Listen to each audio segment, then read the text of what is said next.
Olá pessoal, tudo bem? Bom, dando sequência às nossas aulas, vamos falar um pouquinho agora sobre fisiologia cardiovascular.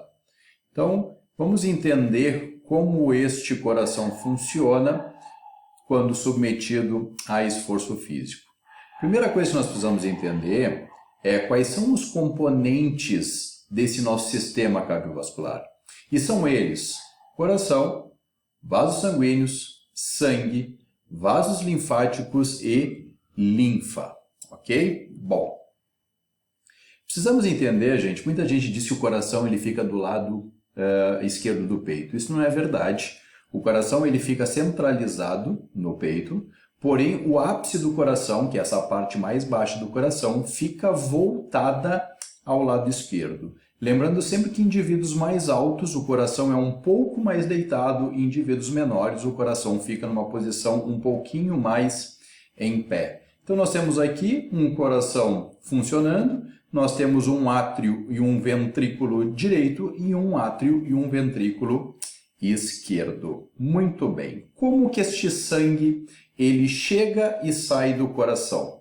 Bom, o sangue, ao vir da periferia, ao vir dos tecidos periféricos, ele vai chegar ao coração no átrio direito, tanto pela veia cava superior como a veia cava inferior. A partir daqui, ele vai atravessar a válvula, na verdade, tricúspide, chegando até o ventrículo direito. A partir daqui, o ventrículo se contrai e encaminha o sangue via as artérias pulmonares até o pulmão.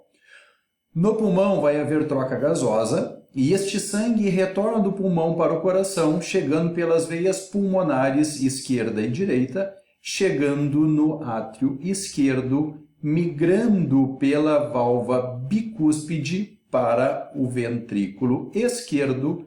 E a partir daqui, a partir da contração do ventrículo esquerdo, este sangue novamente sai e vai para a periferia.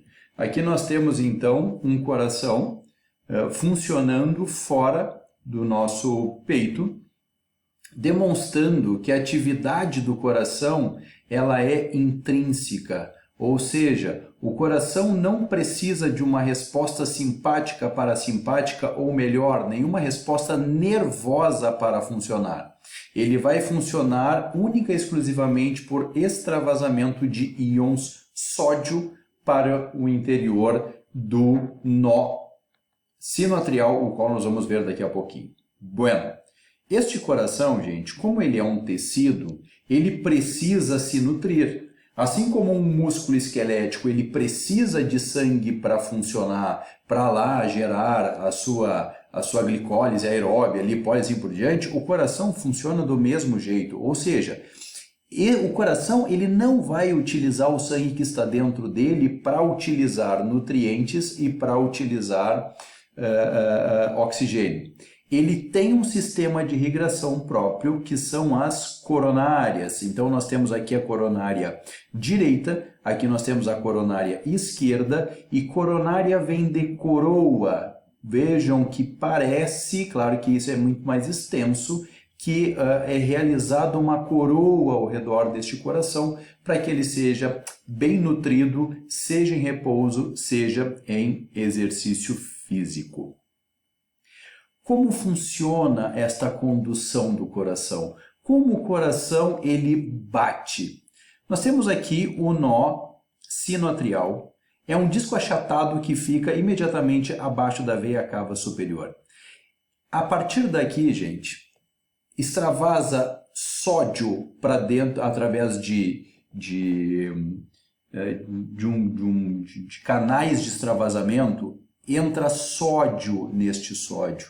Lembrando lá do potencial de ação, que conforme entra sódio na nossa membrana, nós passamos a ter uma entrada de íons positivos, o que vai retirar aquela musculatura de um potencial negativo, levando a um potencial positivo, e depois, quando sair potássio desta membrana, vai haver um retorno ao potencial de membrana. Aqui funciona do mesmo jeito.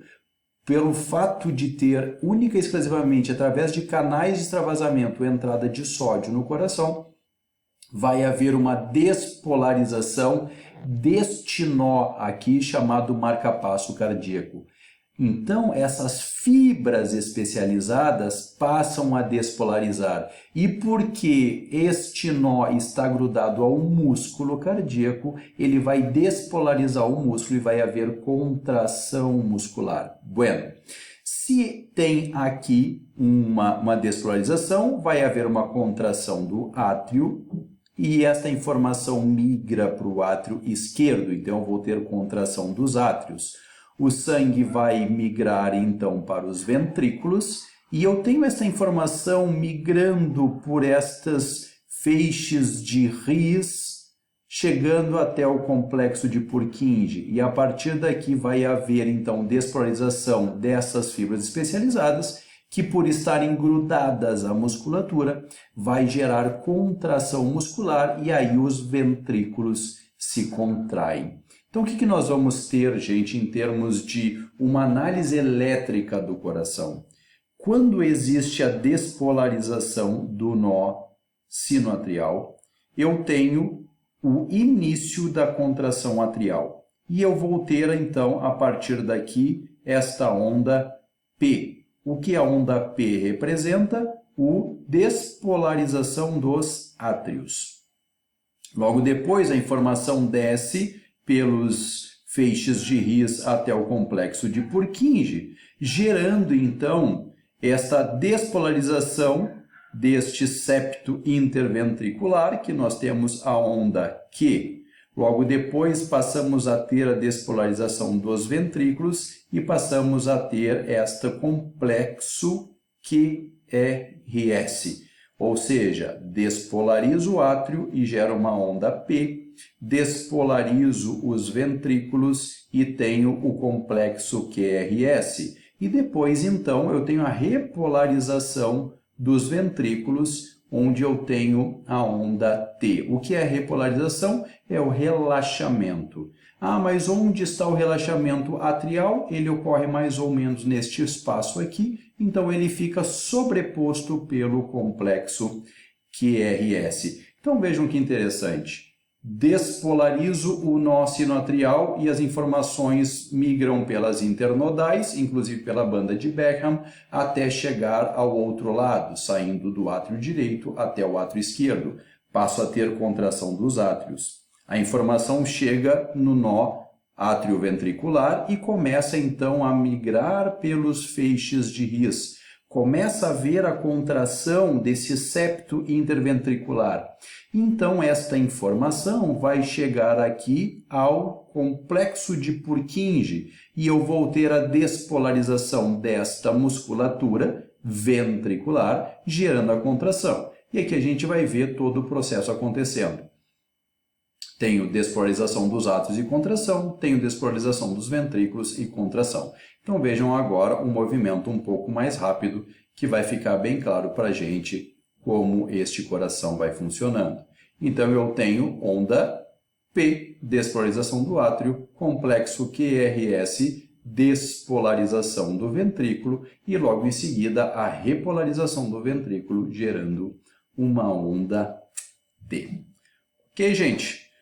Bom, só para relembrar, o sangue saiu pela artéria aorta, migra para os tecidos, nutre os tecidos com nutrientes e oxigênio e o sangue retorna venoso, com pouco conteúdo de oxigênio, chega nas veias cavas inferior e superior, chega ao átrio direito, do átrio direito migro para o ventrículo direito e saio pelas artérias pulmonares. Levo até o pulmão, faço troca gasosa, oxigeno este meu sangue, o qual retorna ao coração pelas veias pulmonares esquerda e direita, chega no átrio esquerdo, migra para o ventrículo esquerdo e então novamente ele é lançado para os órgãos e tecidos. E isto acontece pelo menos 70 vezes por minuto quando nós estamos em repouso. Vejam que interessante aqui a distribuição do sangue quando o indivíduo está em repouso. 9% está lá na circulação pulmonar, 64% está nas veias, 7% está no coração, 13% nas artérias e 7% nas arteríolas e capilares. E aí a gente retorna ao Sr. Fick, que diz que o consumo de oxigênio é o débito cardíaco multiplicado pela diferença arteriovenosa de O2. Lembrando que o débito cardíaco é a frequência cardíaca vezes o volume sistólico, ou seja, quantidade de sangue que sai do coração a cada minuto, multiplicado pela diferença arteriovenosa de O2, o quanto eu tinha de oxigênio na artéria e quanto eu retorno na veia, eu tenho o consumo de oxigênio que aquele tecido vai apresentar. Então, eu tenho um volume de oxigênio chegando aos pulmões, vai ao coração, a nossa grande bomba que distribui aos músculos. Vou ter um retorno de sangue ao coração que vai levar novamente ao pulmão e nós vamos liberar o CO2. Interessante também notar, gente, que as artérias elas vão sempre sair do coração e vão levar sangue para os tecidos, seja a artéria aorta levando sangue para os tecidos periféricos, seja as artérias pulmonares levando sangue ao pulmão. E o que acontece? Eu estou tendo uma contração do coração e este sangue sai sob alta pressão. Então, estas artérias precisam ter uma estrutura que suporte esta pressão, e nós vamos ver qual é. E as nossas veias, elas têm a convergência de vasos sanguíneos e levam o sangue de volta ao coração. A pressão não é tão elevada, por isso a estrutura dela não precisa ser tão reforçada como são das artérias. Então vejam como é uma artéria. Eu tenho uma camada interna, eu tenho uma camada elástica, eu tenho uma camada muscular e eu tenho uma parede externa. Enquanto que as veias têm a parede externa, a camada muscular semelhante ao do outro lado, a camada interna semelhante a este lado, mas não tem a camada elástica. Por que isso, gente? Porque quando o sangue sai do coração, ele sai sob pressão, e como ele sai sob pressão, ele sai dilatando esta artéria. Então ela tem que ter uma capacidade do que a gente chama de complacência. Ela precisa se dilatar e retornar ao seu estado original. Já na veia, não tem essa camada elástica. Por outro lado, eu vou ter válvulas que impedem que o sangue retorne. Ou seja, o sangue está voltando ao coração, quando ele chega nesta parte, esta válvula fecha para que ele não retorne e não emposse na veia. E aí então ele passa a migrar mais um pouquinho, mais para cima vai ter outra válvula, ela se fecha e impede que ele desça. E assim, gente, nós temos um sistema maravilhoso, uma bomba incrível que faz com que o sangue seja distribuído pelo corpo a todo tempo. Lembrando, gente, que é pelo sangue que eu faço a entrega de todos os nutrientes e todos o oxigênio que o nosso corpo precisa. Ok?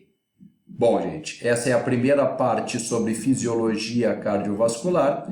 Fiquem comigo, daqui a pouquinho eu volto com mais informação. Um abraço e até breve.